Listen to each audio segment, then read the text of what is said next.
Nepal is emerging from one of the worst crises it has ever faced in the history. So right now there is a Prime Minister, an interim Prime Minister, Sushila Karki. But will she be able to provide the peace and stability and governance that the youth, the Gen Z really demand?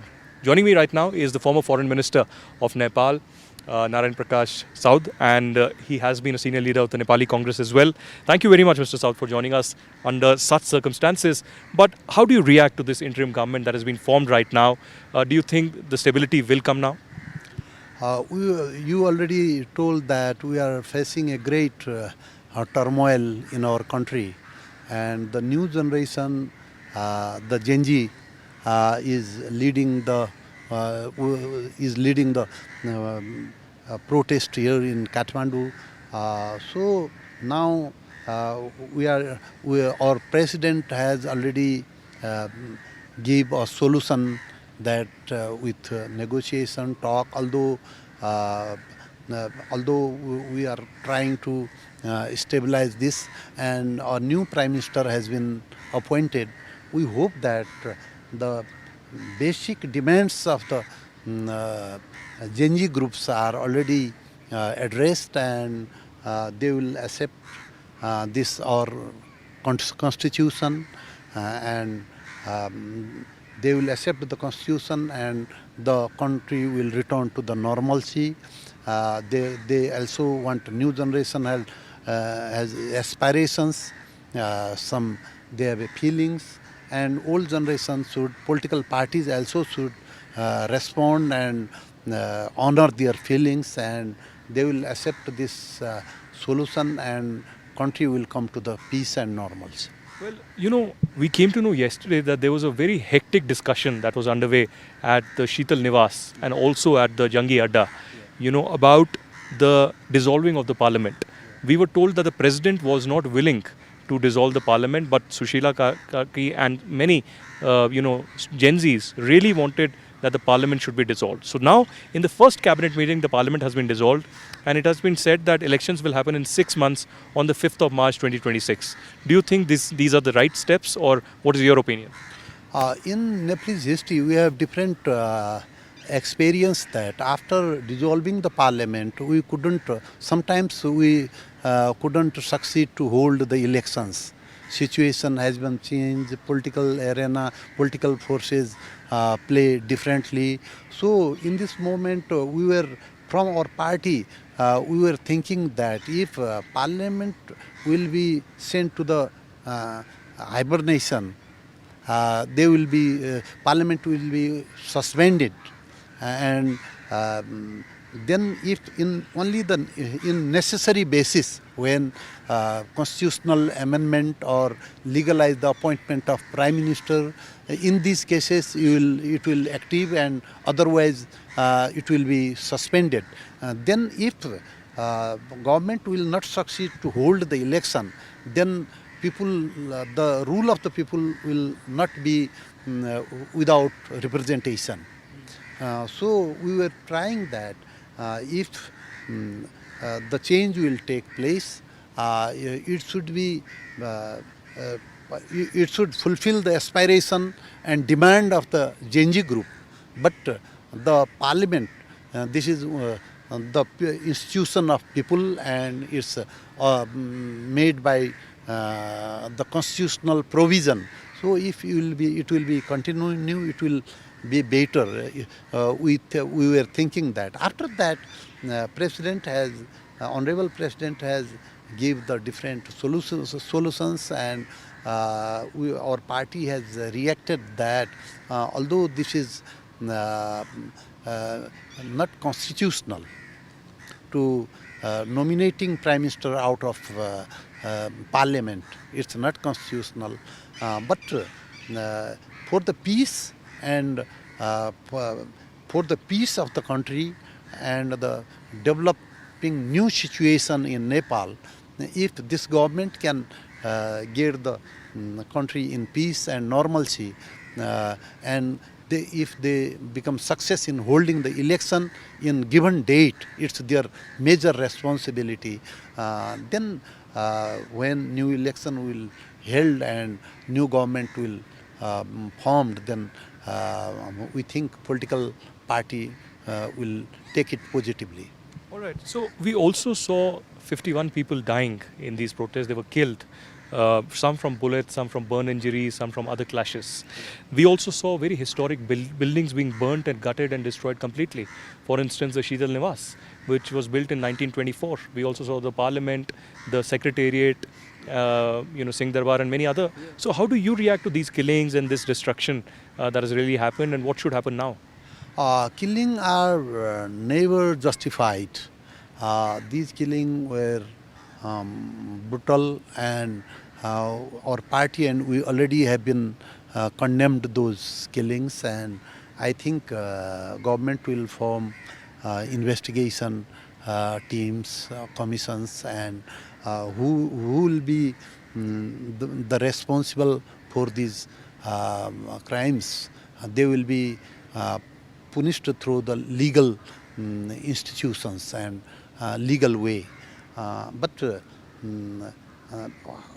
We are not understanding that the major historical buildings, especially the Singh Darbar, the Supreme Court, Sheetal Nivas, the office of Honorable President, and the parliamentary building, they were burned and demolished, and these were not just the political offices. These were the heritage of the Nepal, and these buildings, these places has a history, big history. So they were very important for Nepal. We think that in the name of Genji, some elements, criminal elements, infiltrate into the movement, and they they did such type of destruction in different places. Also, I wanted to understand two quick things. One is, where is KP Sharma Oli, the former Prime Minister? Is he in Nepal? Because there were rumors that he has gone to UAE. But then this letter was floated where he said that he was in the army barracks in Shivpuri. And secondly, the plank of corruption. That's the big demand of Gen Z, is that there should be no corruption, should be no Nepo kids and lavish lifestyle. How to react to that? As for the Prime Minister KP Oli, I think that he is in Nepal and somewhere in the security of security forces. Wherever he is in Nepal, I hope he is fully secured there. We have information about few other political leaders. They are in Nepal or somewhere in military camps or somewhere, but they are in security situation, good security situations, and we hope they will be the government, the security forces. They will give security to them. I don't believe that politicians will just will not fly from the country. They will not from the country. And the second thing you are asking about corruption and Nepo kids. These are the issues that the Genji group is raising. So corruption is not only the issue of Nepal, it's everywhere in world. But in Nepal, corrupt people were not punished. They were using their position and doing corruption, and they were not in legal framework. So this was the anguishment of the youth that no, there should not nepotism, nepo kids or corruption. We should we should control this corruption, and we should generate the hope within the new generation and the country that nobody should leave the country for just only to fulfill his mouth for the bread. Right. In this situation, some we can strengthen the corruption commissions, the regulatory authorities, or we can make the investigation commissions to investigate the corruption cases, and we can take those people in legal system that they can face the legal penalties. All right. One last question now is about the foreign policy. You know, you've been a foreign minister, you've spoken to Indian leaders as well. So I want to understand from you, what kind of a foreign policy do you think should Sushila Karki now follow? Because at this moment, Prime Minister Modi has welcomed her, she has congratulated her, and India is closest neighbor to Nepal. India has cultural ties, people to people connect, and trade with Nepal as well. So do you think it's important that the bilateral ties between New Delhi and Kathmandu are strengthened, are balanced, and are stronger? The foreign policy is of Nepal is determined from the preamble of our constitution. We believe in non-alignment foreign policy. We have a friendship with neighboring country. With India, we have a cultural relation. Politically, we are practicing same political systems, pluralistic society.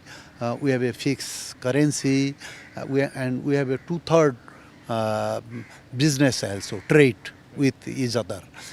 Nepal's trade is two-third with India.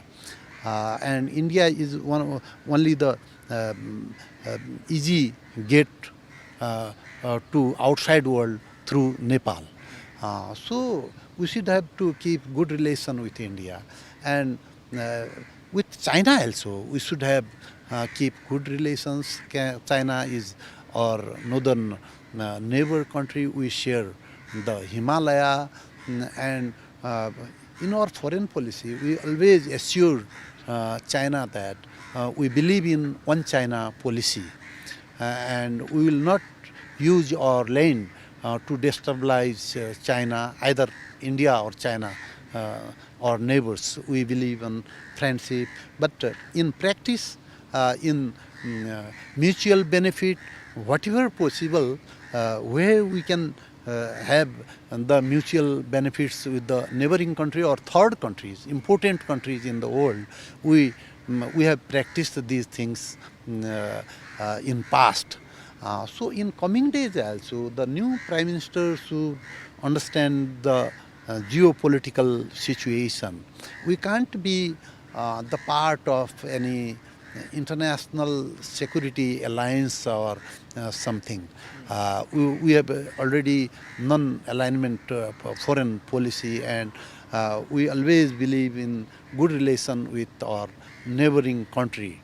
And or another development parties, they are playing internationally very important role. They are very keen interested in development process of Nepal. So they also want to cooperate Nepal. They also have big contribution, either you can say the United States or Japan or European Union countries. They are helping us to eradicate the poverty and in education, health and other factors. So we should have to keep the relation with all the countries, but we should have balanced relation, especially with the neighboring country. And India is important, very important, and China is also important. All right, thank you very much, former Foreign Minister Narayan Prakash Saud, joining us here and speaking candidly immediately after the crisis here erupting in Kathmandu. There is some kind of a stability now with the Prime Minister there, but he emphasizing that democracy will be restored completely when elections really happen. And of course, Nepal should further its interests and also have a good relation with India, allowing a non-aligned policy. Reporting from Kathmandu in Nepal with video journalist Prem Singh, this is Aditya Kaul for NDTV.